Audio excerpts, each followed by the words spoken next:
Secundaria primer grado. Lengua materna, español. Crear mundos escritos. Identificar las estructuras y los elementos de las narraciones para crear historias propias. ¿Qué tal, alumnos y alumnos? Iniciamos una nueva sesión más de Aprende en Casa, una propuesta para que sigan estudiando en este periodo de aislamiento social, durante el cual tendrán la oportunidad de aprender con la participación de sus familiares y así fortalecer el trabajo colaborativo. Este programa está dedicado a la asignatura Lengua Materna Español de primer grado de secundaria. Nos toca revisar un tema apasionante que requiere de toda su imaginación e inventiva: crear mundos escritos. La intención de esta sesión es que aprendan a escribir cuentos del subgénero que más les agrade. ¿Alguna vez les ha pasado que les gusta mucho un texto?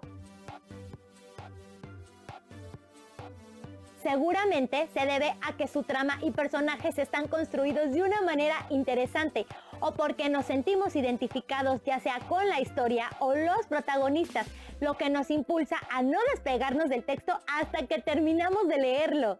Cada subgénero narrativo, fantasía, policíaco, terror, ciencia ficción, etc., presenta una estructura particular y requiere del uso de recursos específicos. Ahora bien, ¿alguna vez se han imaginado ser escritoras o escritores famosos?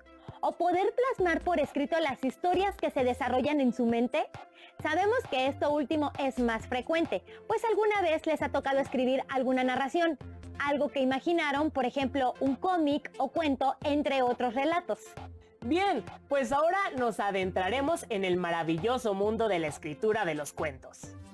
Antes de seguir, iniciaremos con un tema básico: aprender a redactar, por lo cual los invitamos a ver el siguiente video titulado Elementos de una historia. Bienvenidos. Soy yo, su narrador favorito, al que le gusta contar historias con un toque de suspenso, acción y un poco, pero solo un poco, de drama.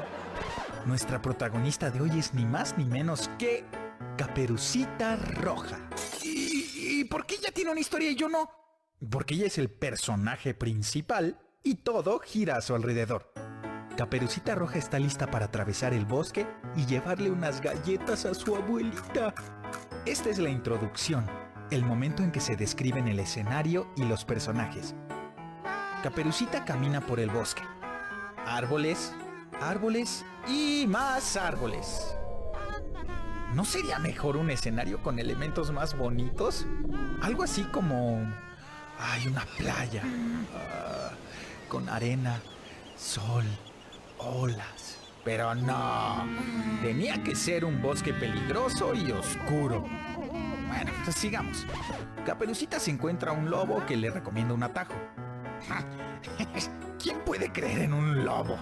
Él es el villano y aparece justo en el desarrollo de la historia, donde el personaje principal tiene que enfrentarse a todos los conflictos ocasionados por él. A ver, lo sabía. El lobo llegó primero, esconde a la abuelita en el closet y se disfraza como ella. Caperucita descubre al lobo, él la corretea, grita auxilio y llega un cazador. Les dije, era mejor una playa. ¡Ay, que se hubiera encontrado! ¿Un atún? Y así, con la ayuda del cazador, Caperucita derrota al lobo, rescata a su abuelita y le entrega las galletas. Fin. Aquí está el final o conclusión. El momento en que Caperucita supera todos los problemas ocasionados por el lobo y cumple con su misión.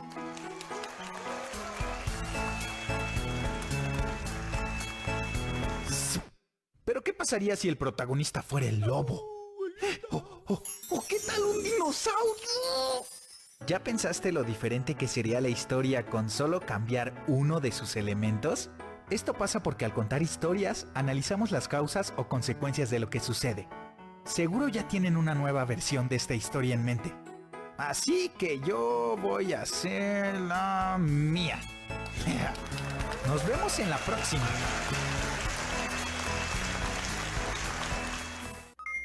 Como observaron, las historias narran siempre un conflicto que los personajes deben enfrentar. Las dificultades pueden ser desde la búsqueda de un tesoro, el viaje de un lugar a otro o, ¿por qué no?, a otros mundos, entre otros conflictos. En las historias siempre hay causas y consecuencias. Por ejemplo, en Caperucita Roja, la causa de que Caperucita llegue después del lobo a la casa de la abuelita se debe a que el lobo la engaña. Ahora que ya conocen los puntos importantes acerca de ciertos elementos que deben tomar en cuenta para pensar en una historia, es importante que profundicen más en la estructura de su historia. Para ello te invitamos a ver la cápsula Estructura de una historia. ¡Pongan mucha atención!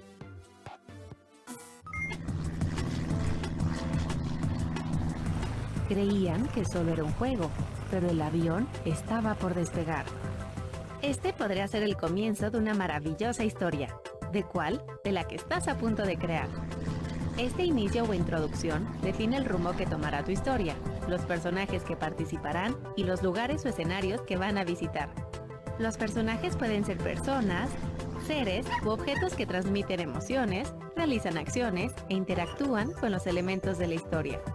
El escenario es el lugar donde ocurre la historia y te sirve para describir cómo es el paisaje, cuál es el clima y cuáles son los elementos que están presentes. Ya que definiste la introducción, es momento de presentar las acciones que marcarán el desarrollo de la historia. Aquí surgirán los retos que deberán enfrentar los personajes y las decisiones que tomarán para solucionarlos. Y a veces, una mala decisión podría desencadenar más retos a resolver. Para finalizar se necesita un desenlace donde se dice cómo termina la historia y se conoce el aprendizaje que obtuvieron los personajes. Pero espera, esto no es todo. Siempre puedes seguir agregando elementos que te permitan analizar las causas o consecuencias de lo que sucede en tu historia. Por ejemplo, ¿qué o quién crees que estuvo jalando la cuerda todo este tiempo? Retomando el contenido del video, una historia contiene los siguientes elementos. Introducción, la cual plantea el rumbo que tomará la historia. Personajes, que pueden ser personas, seres fantásticos, objetos, etc. Ellos interactúan con los elementos de la historia para transmitir emociones. Escenario. Aquí se describe el lugar y los elementos donde se desarrolla la historia. Desarrollo. Es donde se presentan los retos y acciones de la historia. Desenlace. Nos dice cómo termina la historia y en ocasiones cuál fue el aprendizaje que obtuvieron los personajes. Ya tenemos varios elementos para que puedan armar su historia, pero es importante que veamos otros para redactarla. Por ejemplo, ¿por qué elegimos determinado tema? ¿Cuál es el propósito? ¿A quién irá dirigido? ¿Qué tipo de lenguaje debemos usar?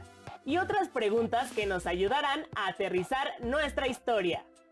Por ello, veremos el siguiente video, Aprendiendo a redactar, que contribuirá a entender más puntos anteriores. ¡Disfrútenlo! Bienvenidos a su programa Cocina de Autor. Hoy en la sección Esta palabra ya se coció, prepararemos una receta muy buena. Hola Pepe, ¿qué haces? Hola, estoy revisando las preguntas de WhatsApp para el programa y hay una receta que nos están solicitando, pero que nunca hemos preparado. ¿Cuál? ¿Cómo escribir un texto? ¡Qué interesante! Parece muy buena. Hagámosla. ¿Dónde está? Aquí la había dejado. Lo encontré. ¡Uy, se ve riquísima! Sí, pero antes de prepararla es importante definir algunas cosas. Primero, ¿por qué queremos cocinar este texto? Puede haber varias razones. Compartir un tema o una historia que nos guste mediante una reseña o comentario. Crear un cuento o redactar una carta para solucionar un problema. Contestar esta pregunta nos ayudará a resolver el segundo punto a definir. ¿Qué platillo cocinaremos? Es decir, ¿qué tipo de texto escribiremos? Porque cada tipo de texto tiene una función, características y propósitos distintos. No es lo mismo escribir un ensayo que una reseña, un artículo literario o un texto científico. O preparar un pastel o unas enchiladas. Exacto. El tercer aspecto a definir es saber para quiénes cocinaremos, es decir, a quiénes va dirigido el texto, para tener en cuenta el tipo de lenguaje. Muy bien.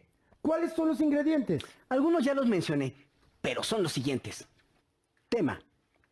Propósito comunicativo. Tipo de texto. Público al que va dirigido. Lenguaje a utilizar. Formal, informal, técnico, etc. Ortografía y redacción. Ahora procederemos a la preparación. 1. La planificación del texto consiste en cocinar preguntas de investigación que obtenemos al cuestionarnos sobre lo que sabemos del tema y lo que deseamos saber.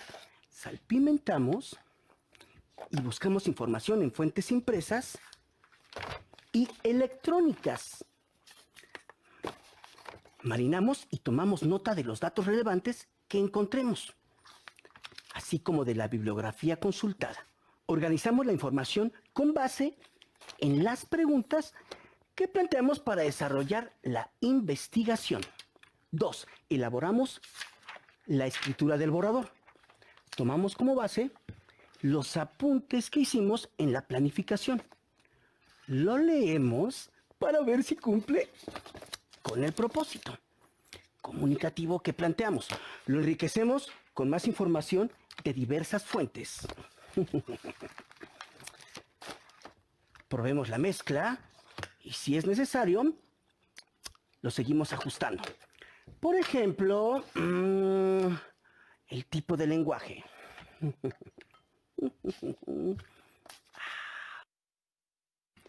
Es importante preparar los recursos visuales que apoyarán el contenido del texto, como imágenes, tablas, esquemas y gráficas, entre otros. 3. Por último, hacemos la revisión y corrección. Debemos revisar y corregir las veces que sean necesarias y poner atención en la coherencia y cohesión de las ideas. La coherencia se relaciona con la forma bien estructurada de los textos, donde las ideas secundarias van llevando gradualmente a la idea principal. La cohesión es la manera en que se enlazan palabras, oraciones y párrafos para comunicar un mensaje de manera comprensible y efectiva. Al hablar como al guisar, su granito de sal. Revisamos de nuevo la ortografía y puntuación. Y cuando nos guste su consistencia, ponemos la mezcla en el horno.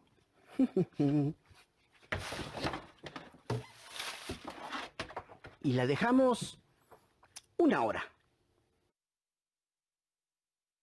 Pasado el tiempo de cocción, tenemos nuestra versión final. Y esta palabra ya se coció. Gracias por acompañarnos en una emisión más de Cocina de Autor. Nos vemos en el próximo programa. Como observaron en el video, la redacción de un buen texto se debe de contar con los siguientes elementos: tema, propósito comunicativo, tipo de texto, público al que va dirigido, lenguaje a utilizar, ortografía y redacción. Tengan esto en mente antes de iniciar la redacción de su texto. Es por eso que les pedimos que vayan eligiendo un tema que sea de su interés. Ahora bien, ya sabemos qué elementos requerimos para crear nuestro texto. Pero lo cierto es que su historia no solo requiere todo eso, además necesita una correcta puntuación, pues esta sirve para que su narración sea entendida. Al escribir adecuadamente, le otorgan al lector una guía para que no se pierda y entienda su texto. ¿Tienen dudas?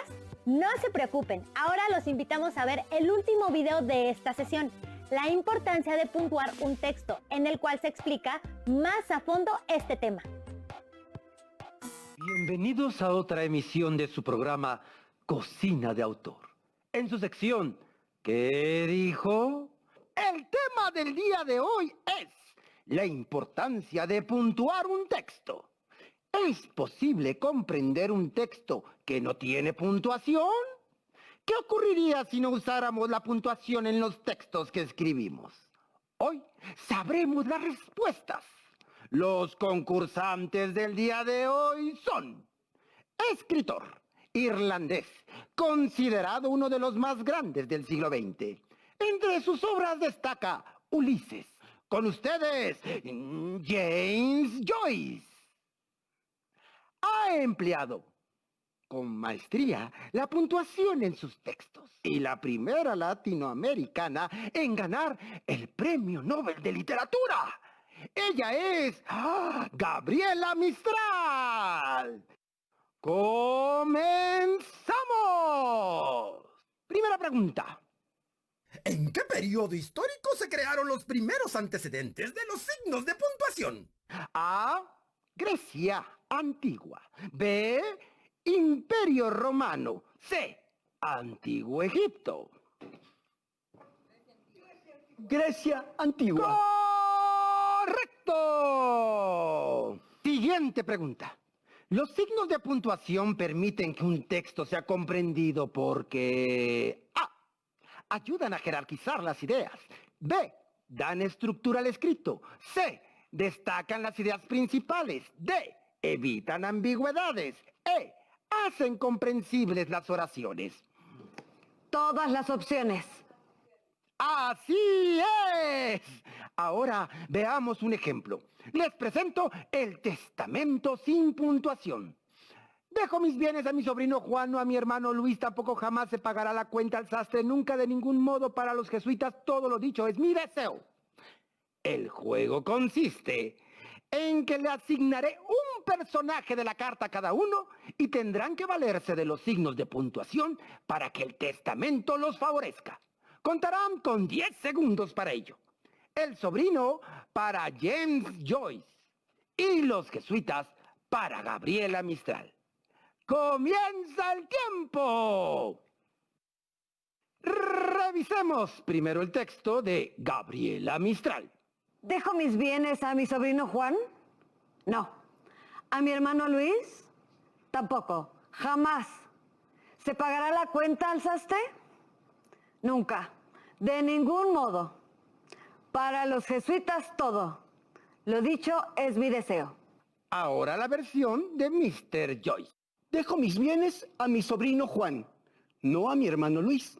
Tampoco jamás se pagará la cuenta al sastre. Nunca, de ningún modo, para los jesuitas. Todo lo dicho es mi deseo. ¡Muy bien! Ambos cumplieron con el objetivo. En las versiones cambió el heredero, gracias a la precisión brindada por los signos de puntuación. Los escritores a veces jugamos con el uso de los signos de puntuación por distintas razones. Realizar experimentos con el lenguaje, exigir la atención plena del lector o transmitir emociones. Es una herramienta expresiva más.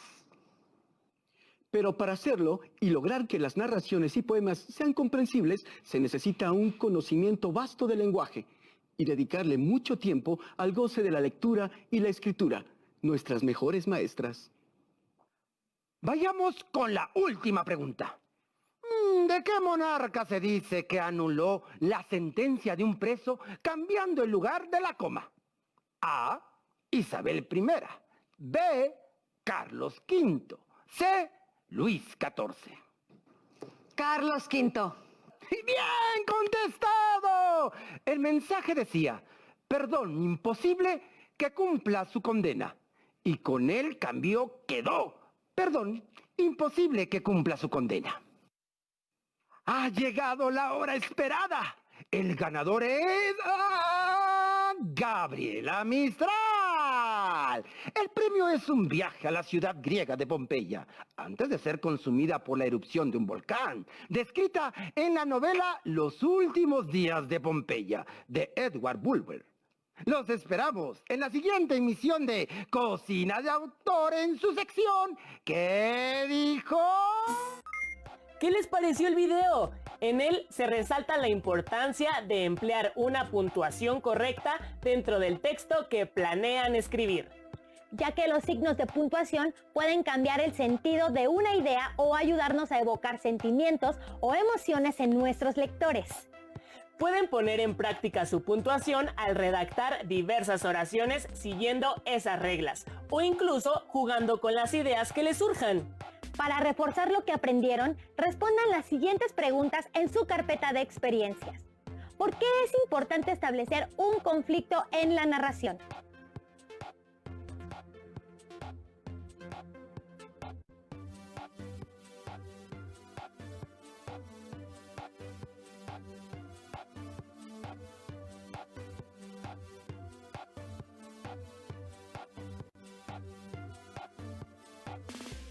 ¿cómo pueden definir el escenario de un cuento?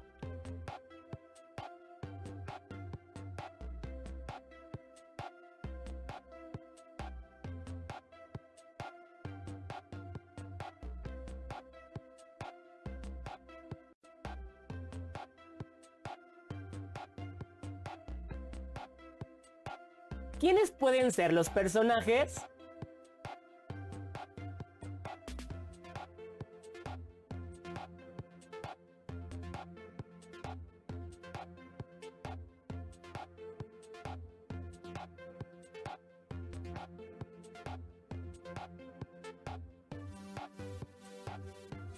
¿En qué orden van a describir la historia?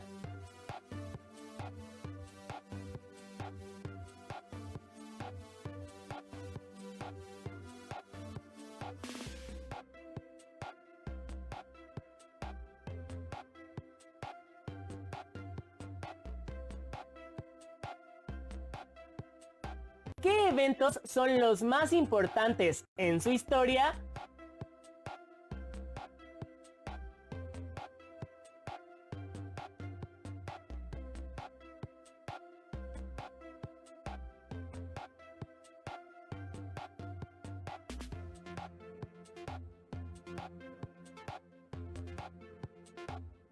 ¿Cómo será el desenlace de su relato?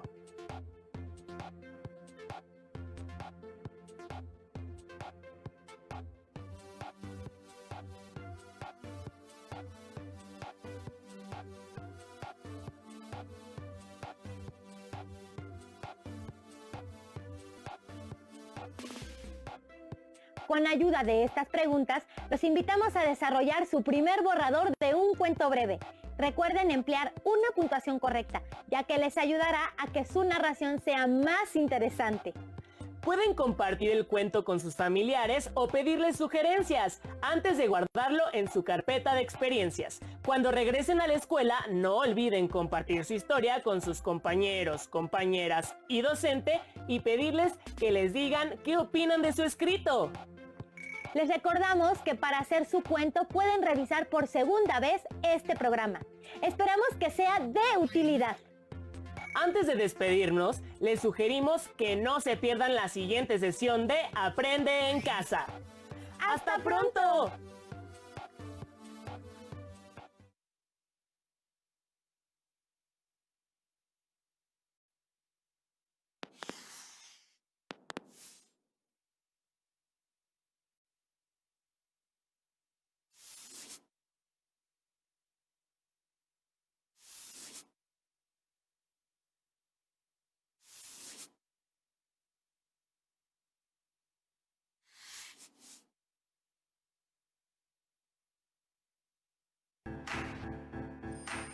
Secundaria primer grado.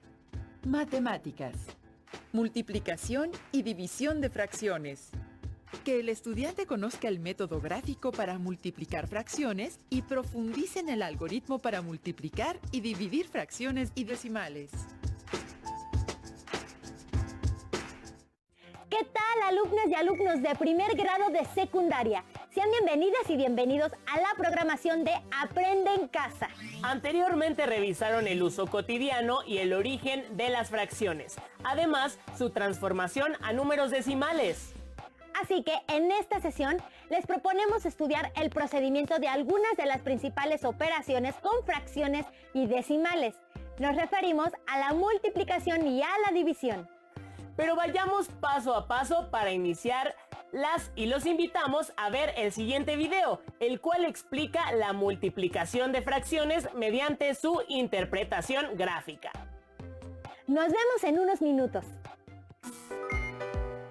Hola Mateo, ¿qué haces? Hola Emma, la tarea que nos dejaron. Ah, la de multiplicación de fracciones, ¿verdad? Ya la hice.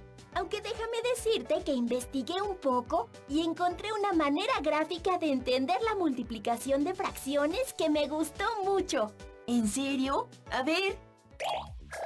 Como ya vimos, para multiplicar dos fracciones, hay que multiplicar numerador por numerador y denominador por denominador.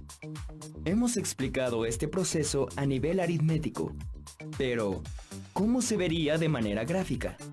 ¿Recuerdas cómo se puede representar en un rectángulo una multiplicación de dos números naturales? Por ejemplo, para representar la multiplicación de 5 por 3, se traza un rectángulo y se divide en 5 partes iguales de manera vertical y en 3 partes iguales de forma horizontal. El total de cuadros que se obtienen es el resultado.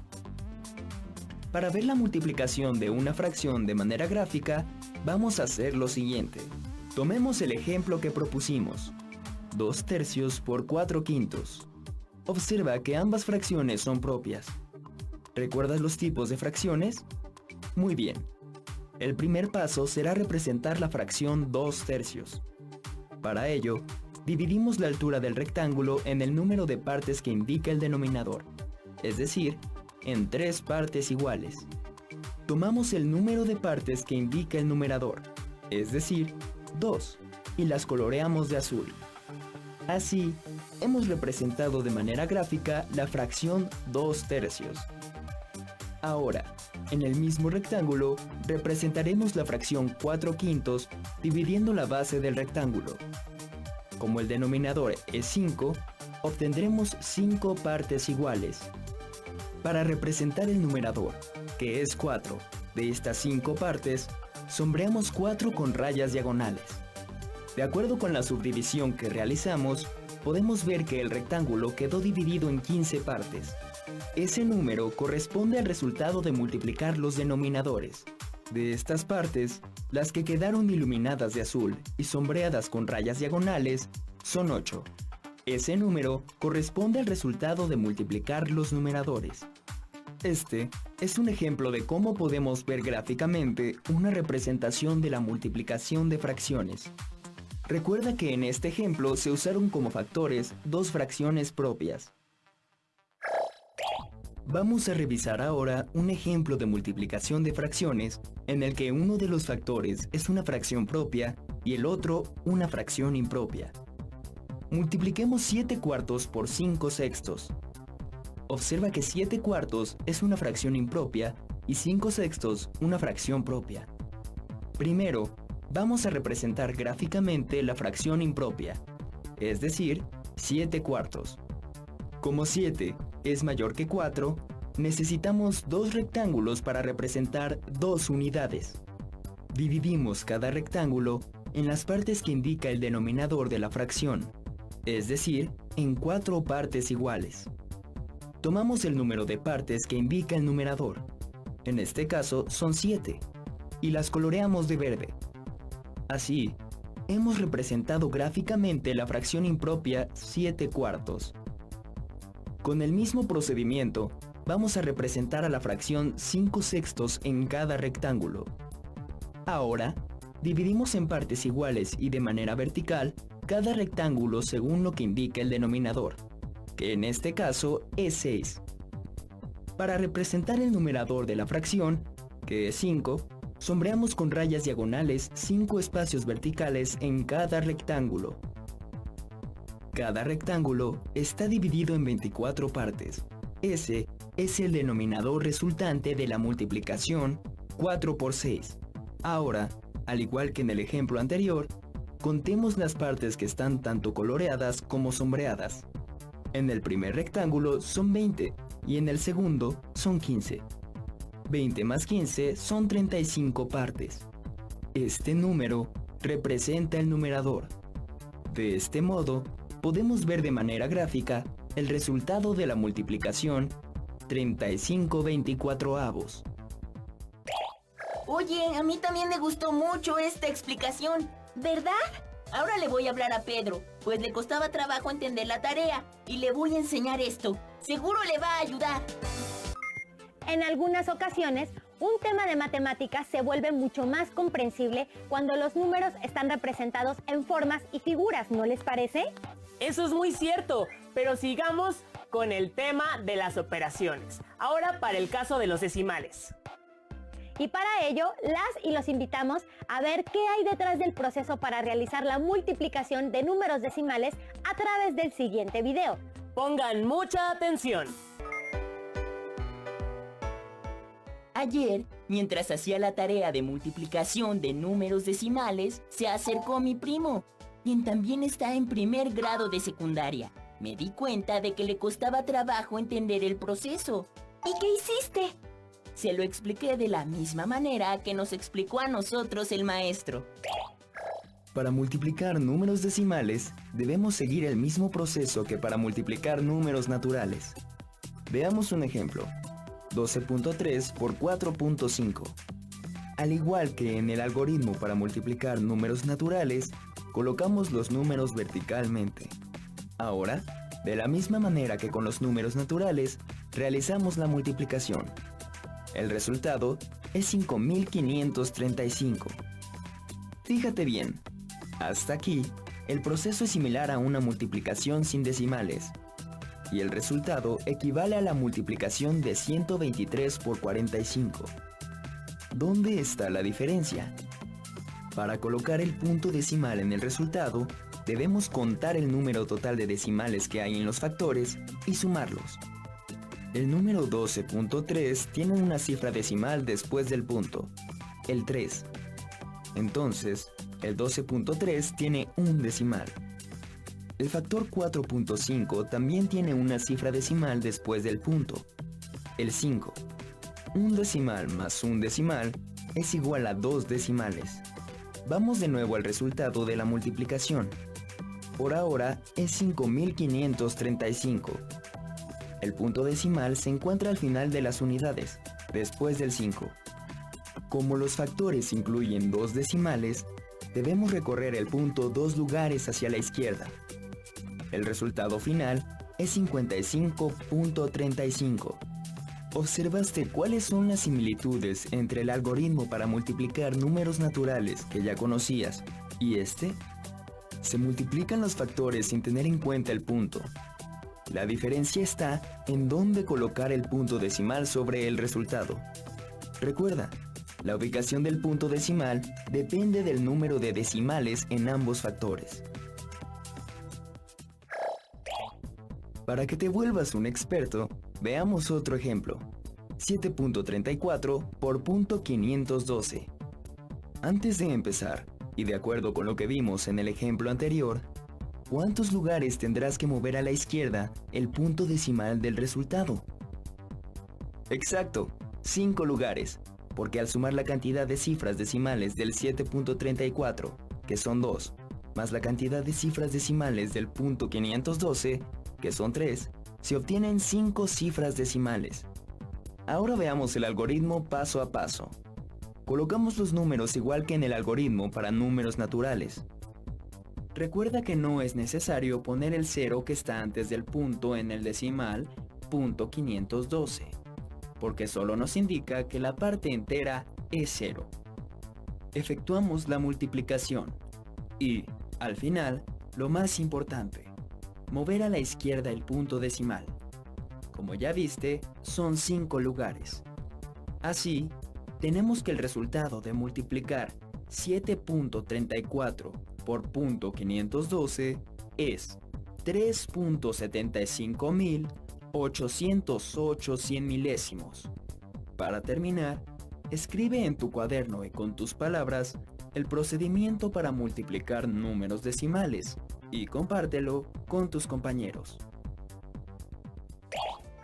Oye, pues se lo explicaste muy bien. Aunque, ahora que lo pienso, no le expliqué cómo funciona cuando hay 3 o más factores con decimales.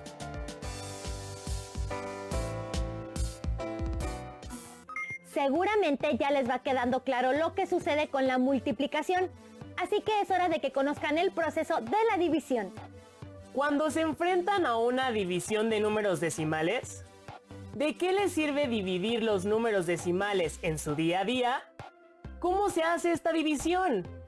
Anoten todas estas preguntas y las ideas principales que vayan encontrando y después intégrenlas a su carpeta de experiencias. Al igual que sus respuestas a las preguntas planteadas anteriormente, las cuales podrán generar después de ver el siguiente video. ¡Regresamos!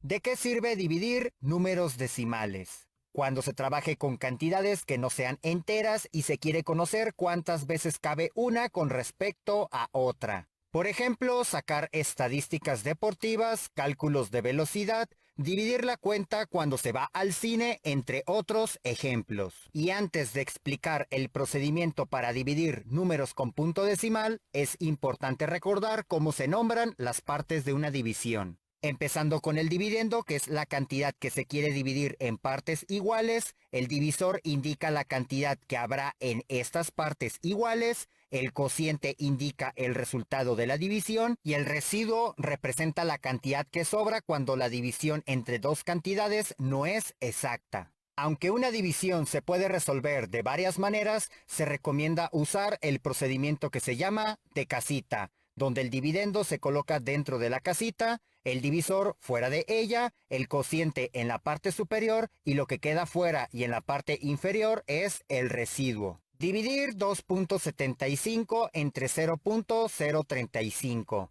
Para hacer la división se recomienda pasarla a su forma de casita.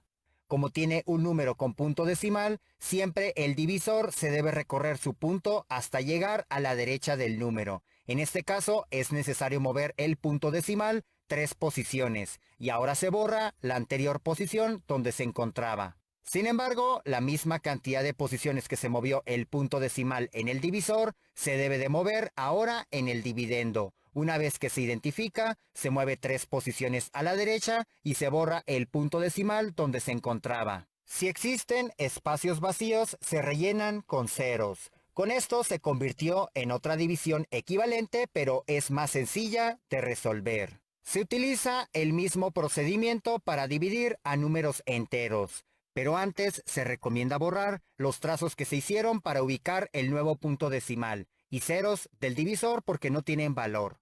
El punto decimal en un número entero no es necesario dejarlo, así que también se borra. Se procede con la división de 2750 entre 35, preguntándose cuántas veces cabe el divisor en el primer número que se pueda formar en el dividendo tomando los dígitos de izquierda a derecha. El 35 no cabe en el 2 ni en el 27, pero sí en el 275. Un tip para resolver fácilmente una división es tener a la vista la tabla de multiplicación del divisor, en este caso del número 35, ya que aquí se puede ubicar qué número se acerca al 275, el cual es cuando se multiplica 35 por 7. En la parte del cociente se coloca el número 7 arriba del último número de 275, 7 por 35 igual a 245. El cual se resta con 275. 5 menos 5 igual a 0. 7 menos 4 igual a 3.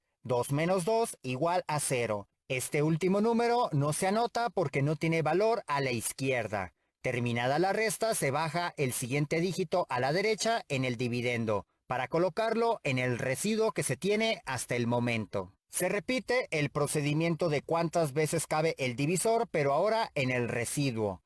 Buscando en la tabla de multiplicación del 35, ahora el número más cercano es cuando 35 se multiplica por 8. Arriba del 0 que se bajó se coloca un 8, ya que 8 por 35 es igual a 280. Haciendo la resta, 0 menos 0 igual a 0, y a 0 no se le puede quitar 8. Así que se le pide 1 prestado a 3, que se convierte ahora en 2, y el 0 ahora se convierte en 10.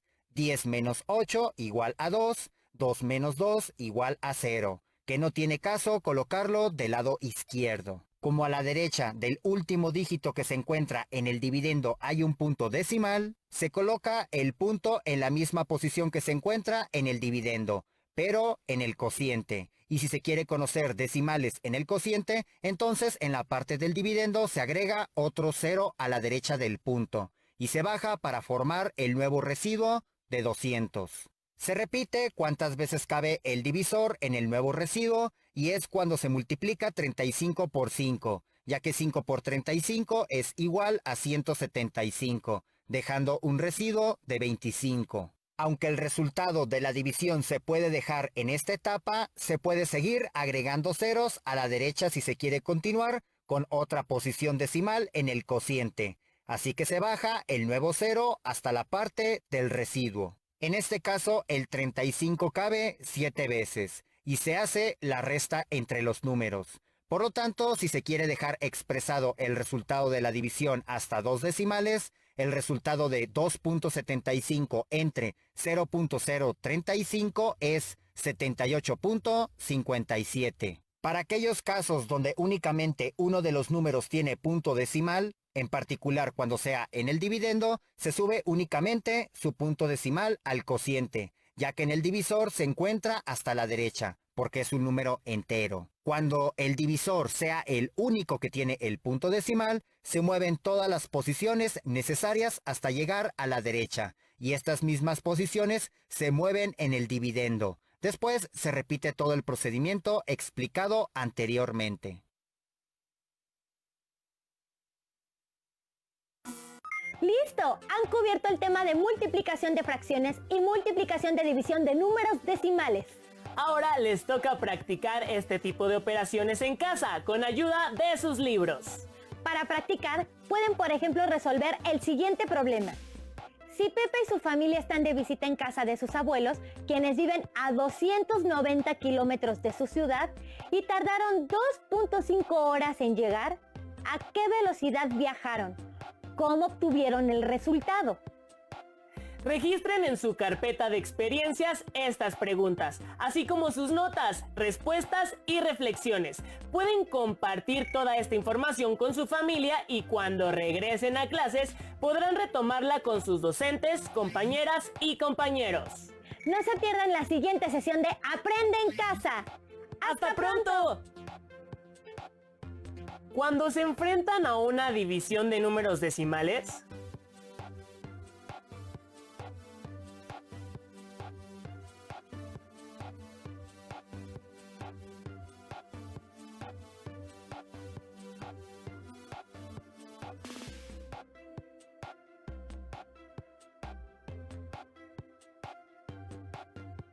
¿de qué les sirve dividir los números decimales en su día a día?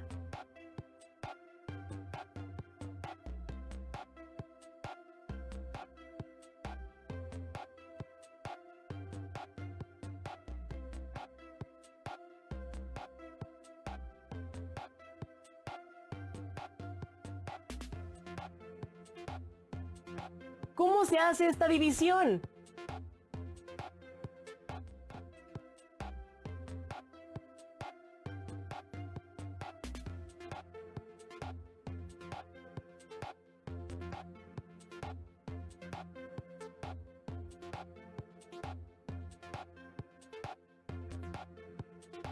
Si Pepe y su familia están de visita en casa de sus abuelos, quienes viven a 290 kilómetros de su ciudad, y tardaron 2.5 horas en llegar, ¿a qué velocidad viajaron?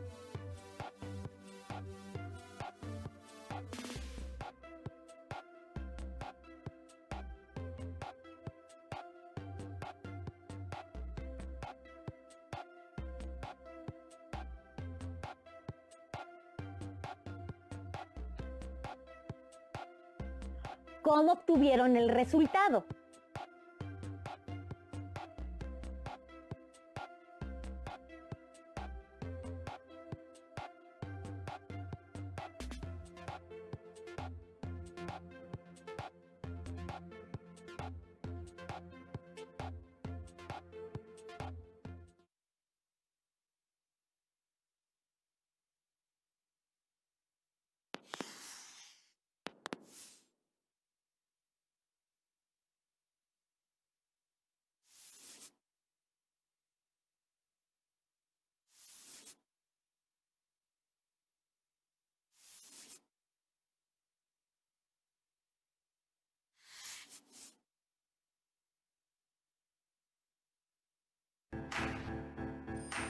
Secundaria primer grado.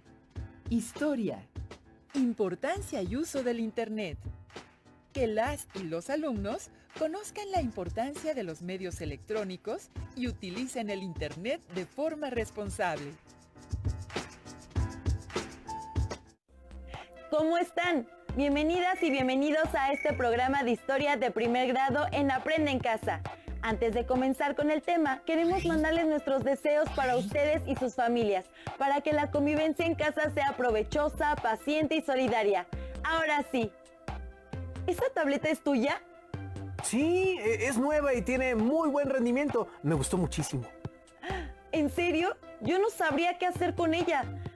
Todavía no entiendo tanto las nuevas tecnologías. ¿Cómo no? ¿Usas redes sociales?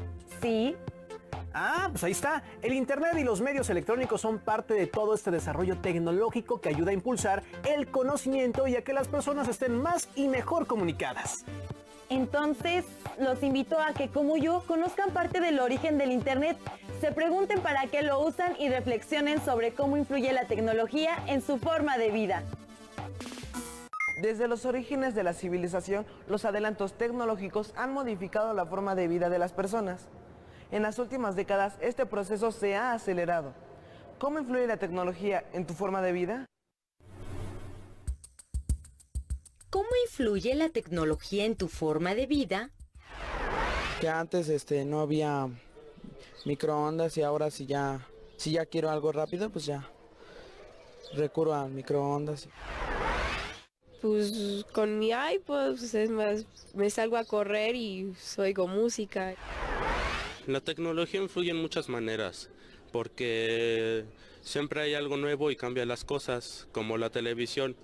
La televisión es algo muy cambiante, porque transmite muchas cosas, noticias, deportes y formación en general. La segunda mitad del siglo XX se caracterizó por profundas transformaciones sociales, políticas, económicas y tecnológicas.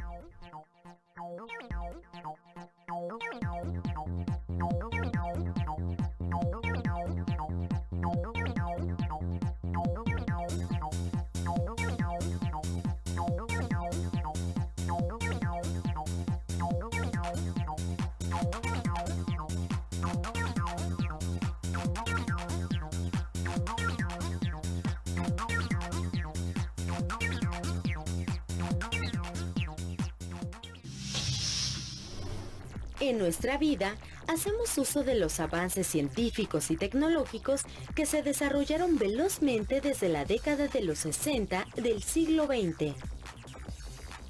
Uno de estos avances es el rayo láser, que actualmente tiene distintas aplicaciones. Por ejemplo, en la industria sirve para modelar máquinas, soldar piezas grandes o recortar a las muy pequeñas.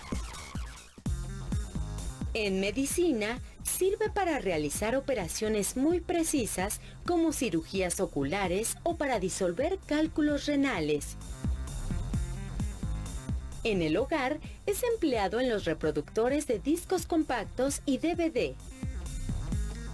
Por su parte, la fibra óptica y la tecnología digital revolucionaron las telecomunicaciones. Gracias a la fibra óptica, es posible transferir información a mayor distancia y con mayor eficiencia que con los sistemas eléctricos tradicionales. Otro adelanto importante es la comunicación vía satélite. En las últimas décadas del siglo XX, este sistema se potenció, permitiendo que, por ejemplo, señales de televisión llegasen a zonas hasta entonces inaccesibles. Gracias a la aparición en los 70 de los microprocesadores, las computadoras pudieron volverse pequeñas y más baratas, surgiendo así la computadora personal. En la actualidad, las computadoras son un instrumento de trabajo fundamental de la sociedad.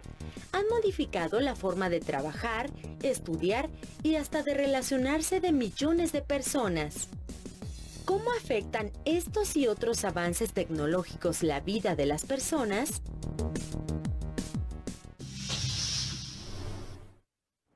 La Internet es uno de los medios que ha impactado mundialmente la forma de vida de la gente, fomentando el proceso de globalización.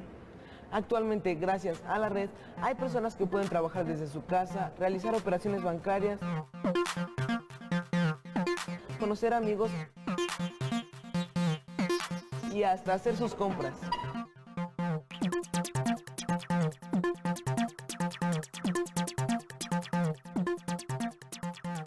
¿Y tú usas la internet? ¿Para qué? ¿Para qué usas la internet? Pues se me abren unas puertas porque pues puedo ocupar internet para hacer mis tareas, buscar conferencias de pues, algo que me guste y conocer gente de la historia que yo ni siquiera sabía que existía y cosas así. Para buscar información acerca de mi tarea, para bajar música, para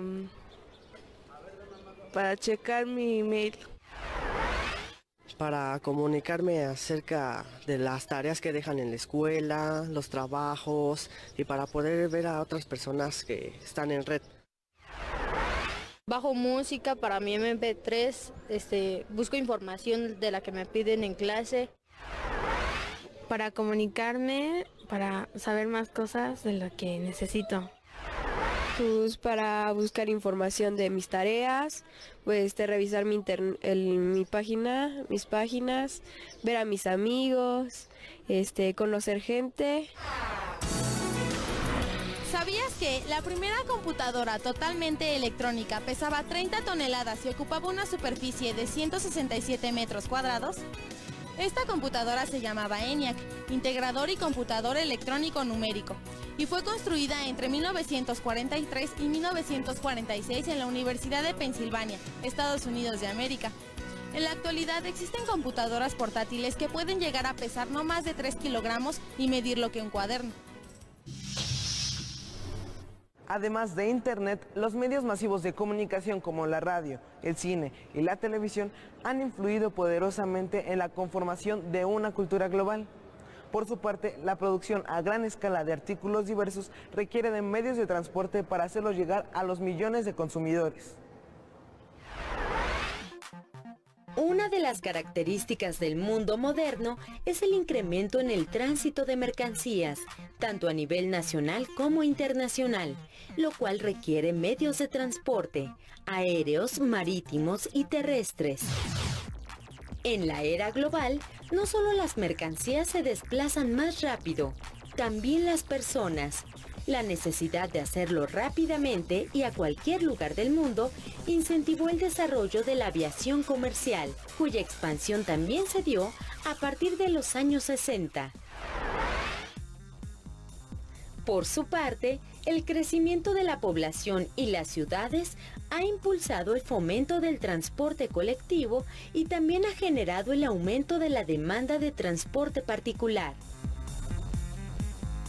El gran número de autos que circulan a nivel mundial ha incrementado significativamente la demanda de gasolina, lo que ha provocado la sobreexplotación del petróleo. Por si fuera poco, las emisiones de los vehículos y fábricas contaminan el ambiente, arrojando gases de efecto invernadero a la atmósfera. ¿Recuerdas cómo se transportaban las personas en los siglos XVIII y XIX? ¿Cómo ha cambiado la vida de las personas con la proliferación de aviones, trenes y automóviles? ¿Qué efectos tendrá sobre el planeta? Sin duda, necesitamos medios de transporte para movilizarnos, pero si no cambiamos el actual modelo de consumo y explotación, los daños ambientales serán cada vez más visibles y devastadores. Afortunadamente, también hay avances tecnológicos que han desarrollado fuentes de energía limpia y renovable, como es el caso de la energía solar y eólica. En las últimas décadas se ha empezado a desarrollar tecnología capaz de aprovechar la energía del sol. Mediante el uso de paneles se puede captar energía solar para posteriormente transformarla en energía eléctrica. También pueden ser usados para calentar agua y para calefacción. Otro tipo de energía limpia y renovable es la producida por el viento, conocida como energía eólica. Históricamente se ha empleado en la navegación de vela y en los molinos de viento, utilizados para moler grano o bombear agua. En la actualidad, se impulsa el uso de esta energía como fuente de producción de electricidad, a través de los generadores de turbina de viento. Otra fuente de energía que se está comenzando a explotar son los llamados biocombustibles. Los más usados son el bioetanol, que se obtiene a partir de maíz, sorgo y caña de azúcar, entre otros, y el biodiesel, producido a partir de aceites vegetales o grasas animales. Las empresas fabricantes los promueven como los combustibles del futuro, en reemplazo de los derivados del petróleo.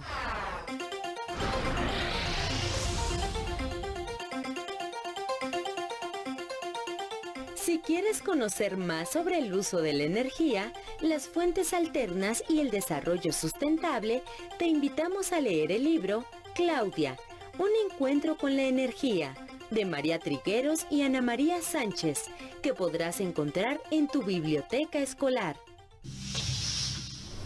Algunos avances tecnológicos han acelerado el deterioro del medio. Otros buscan revertirlo al hacer uso de fuentes de energía no contaminantes. Observa a tu alrededor e identifica cómo la tecnología influye en la vida de tu comunidad. ¿Cómo crees que se puede usar el Internet de forma adecuada? Pues hay gente que solo lo usa para divertirse, pero tiene muchos usos. Sí, incluso negativos. Ahora hay leyes que nos protegen en caso de que alguien quiera hacernos daño por la red.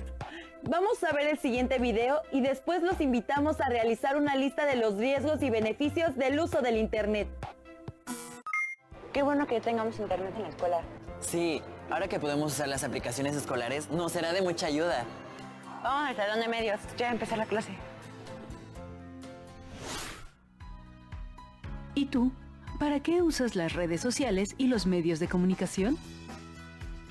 Para hacer mi tarea y comunicarme con mis amigos y familiares.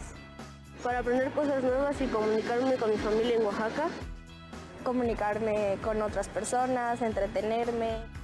Para ver películas y entretenerme un rato con mi familia. Para ver series y películas históricas. Más que nada para comunicarme con mis amigos y conocer gente de otros países.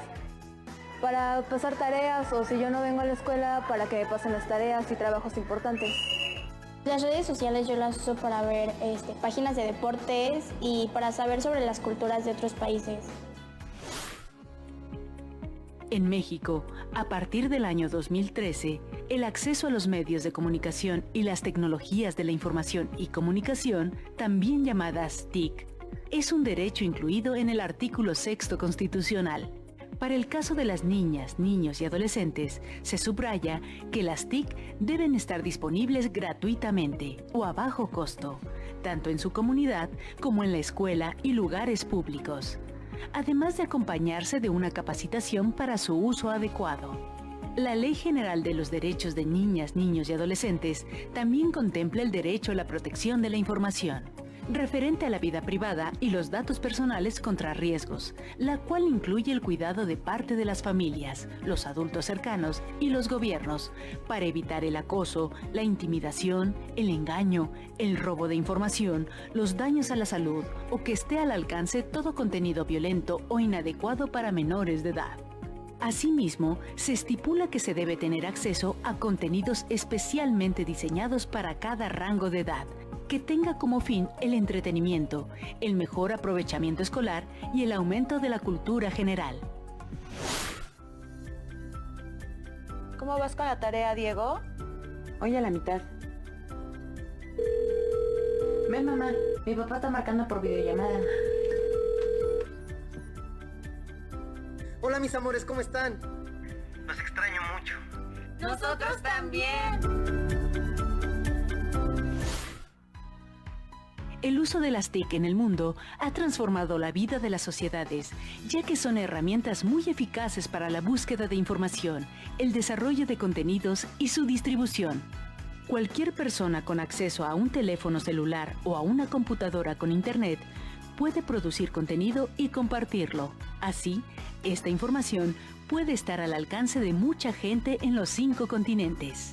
El desarrollo de aplicaciones para computadoras y teléfonos celulares permite que niñas, niños y adolescentes se comuniquen, aprendan y adquieran nuevas habilidades, además de contribuir a que ejerzan sus derechos a buscar información, practicar la libertad de expresión de sus opiniones e ideas, la educación, la cultura, el juego y el esparcimiento. Listo, mamá. Ya compartí en el grupo de WhatsApp Mejorando mi Comunidad las fotos de las reparaciones del drenaje de la calle principal. Gracias, hijo. ¿Y cómo vas con tu curso de inglés en línea? Ya estás por terminar el segundo nivel, ¿verdad? No dejes de echarle ganas. Me falta resolver unos ejercicios. Ya casi termino la cena. Voy a preparar una salsa que aprendí a hacer en un tutorial y vas a ver qué va a quedar. De acuerdo con el INEGI, en México hay 74.3 millones de usuarios de Internet, de los cuales 34% son niñas, niños y adolescentes. Las principales razones por las que se usa Internet son para entretenimiento, como medio de comunicación, como apoyo a la educación y para interactuar en redes sociales. Entonces, ¿el trabajo final de formación cívica y ética es en equipo? ¿Y hay que publicarlo en un blog con texto, imágenes y videos? Sí, pero yo tengo que aprender cómo hacerlo, porque es la primera vez que me dejan una tarea así. Es muy sencillo, pero si tenemos dudas le preguntamos a Regina. Ella tiene un blog en el que comparte cosas que le gustan. Vamos a preguntarle si ya tiene equipo. ¿Y tú? ¿De qué otra forma piensas que puedes aprovechar las redes sociales y los medios de comunicación en tu comunidad? ¿Cómo contribuyen estos recursos a la construcción de tu identidad? Después de los videos que vimos, entiendo mejor el alcance de las nuevas tecnologías y del Internet, pero aún tengo algunas dudas sobre lo que puedo o no hacer en la red. Entonces vamos a ver un último video y ustedes en casa pueden elaborar una serie de pasos que todos las y los estudiantes deben seguir para realizar una investigación adecuada en la red. Cuando buscamos información en la web, queremos obtener resultados rápidos. Pero hay información que se publica en Internet que no es fiable. Esto es algo que debemos saber. ¿Quién nos asegura que los datos encontrados son válidos o no? ¿Qué podemos hacer para evaluar la calidad de la información encontrada en Internet? ¡Vamos a investigar! Cuando se investiga sobre un tema, es necesario buscar la información en distintas fuentes, como libros, enciclopedias, Internet, revistas, etc. Actualmente, la mayoría de los trabajos, proyectos, tareas o presentaciones se elaboran a partir de la información que encontramos en Internet, ya que allí hay datos sobre cualquier tema, pero no toda la información que encuentras es verídica, actual o proviene de una fuente fiable. Hay que tener en cuenta que la web es un espacio en donde cualquier persona puede compartir datos, opiniones y creencias sobre cualquier tema. De manera que la información que está en línea no siempre es evaluada por algún experto en la materia o por alguna institución que la respalde. Por eso es importante validar la veracidad de esa información. ¿Ya encontraron información sobre la energía nuclear? Yo encontré varias fuentes en internet que hablan del tema, entre ellas un video y un documento que explican lo que es la energía nuclear. Yo encontré un blog que menciona el debate que hay entre los países que están a favor y en contra de la energía nuclear. Yo encontré un documento que habla sobre la energía atómica. Pero esperen, antes de continuar tenemos que validar la veracidad de la información. ¿Cómo? ¿Qué les parece si investigamos cómo identificar la información confiable en Internet? Sí, buena idea. Para evaluar la información disponible en Internet, se debe contar con criterios que ayuden a seleccionar información verídica en la red. Por ejemplo, revisar páginas de instituciones reconocidas. Pueden ser instituciones académicas, gubernamentales, organismos internacionales, organizaciones civiles, periódicos y revistas en línea, o bibliotecas de esos organismos e instituciones, como la Universidad Nacional Autónoma de México, la Universidad Autónoma Metropolitana, el Instituto Politécnico Nacional, el INEGI, la ONU, entre otras. El video no lo publicó ninguna institución reconocida. Es un chico que habla sobre la energía nuclear y el documento es de la Universidad de Alicante. El blog que encontré tampoco es una fuente fiable. La información que yo encontré está en la página de la ONU. La ONU es una institución reconocida a nivel mundial y su información es fiable. La información de la Universidad de Alicante también es fiable porque es una institución educativa y reconocida. Veamos otras maneras de verificar que la información de Internet sea fiable.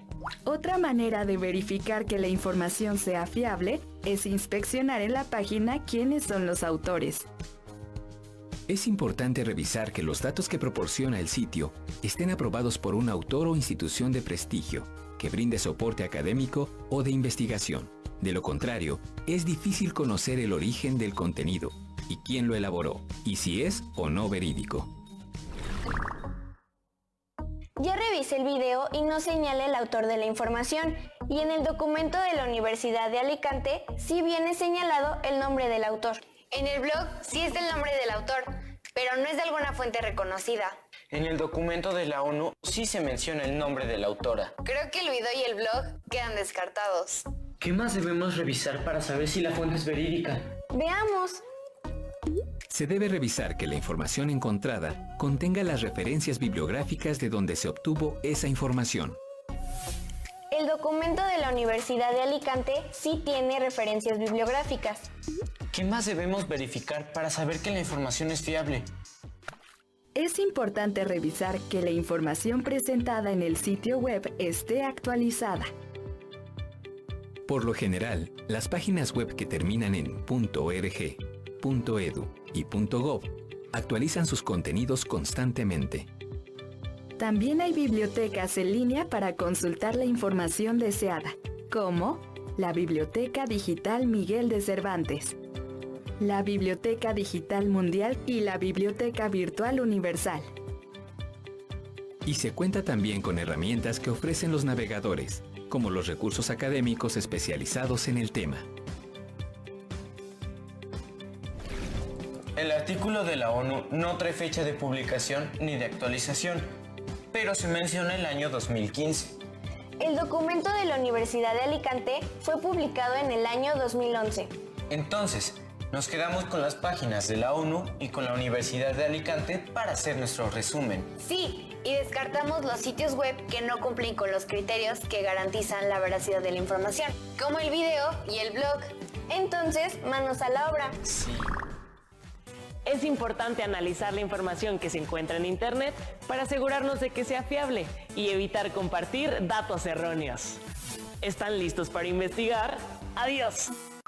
Qué importantes son el Internet y los medios electrónicos, pero reconozco que hay que ser muy cuidadosos al utilizarlos y ser responsables con lo que publicamos y con los sitios a los que ingresamos. Tienes razón, y por eso ahora quiero plantearles estas preguntas para que las respondan junto con su familia. Anoten. ¿Qué efecto generó el que los microprocesadores se pudieran hacer más pequeños? Mencionen 3 beneficios del uso del Internet. ¿Cómo se llamaba la primera computadora? ¿Qué beneficios han traído los medios masivos de comunicación como la radio, el cine o la televisión? No olviden guardar sus respuestas en la carpeta de experiencias. Nosotros nos despedimos y les pedimos ponerle muchas ganas a sus tareas y a todo lo que hagan en casa. Recuerden ser pacientes y aprovechar al máximo estos días. ¡Adiós!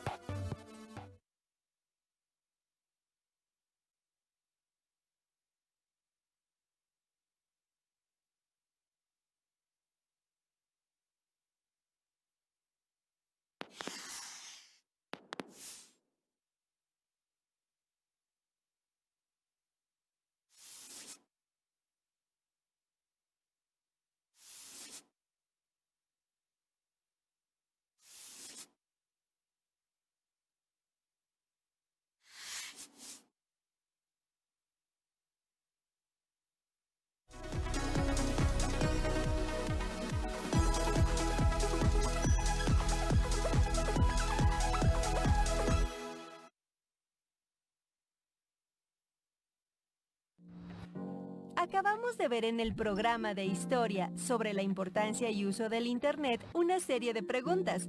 Vamos a verlas nuevamente para que las anoten y una vez contestadas, las integren a sus carpetas de experiencias. ¿Qué efecto generó el que los microprocesadores se pudieran hacer más pequeños?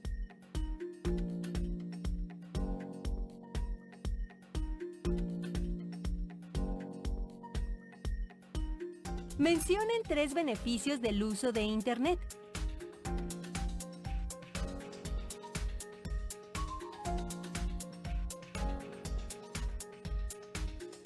¿Cómo se llamaba la primera computadora?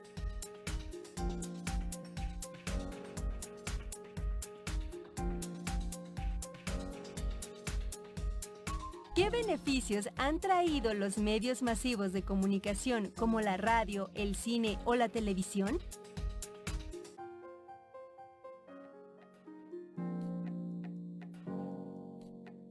No olviden consultar su libro de historia para conocer más sobre el tema y guarden sus respuestas en la carpeta de experiencias.